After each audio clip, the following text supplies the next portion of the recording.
بیرون ملک منشیات سمگلنگ کی کوشش ناکام بنا دی گئی۔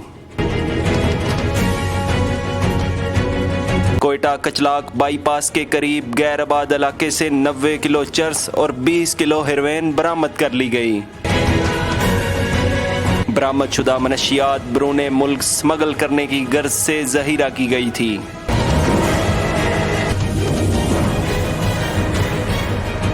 جناح انٹرنیشنل ایئرپورٹ کراچی سے ملزم سے 1 کلو 256 گرام آئس اور 6 کلو 500 گرام مشکوک مواد برآمد کر لیا گیا۔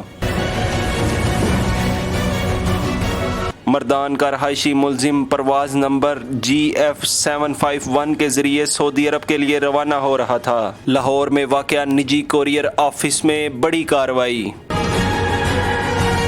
پارسل میں 922 گرام ہیروین برآمد کر لی گئی۔ برآمد شدہ ہیروین لیدر میں بنے 600 عدد کینچی کورز میں چھپائی گئی تھی۔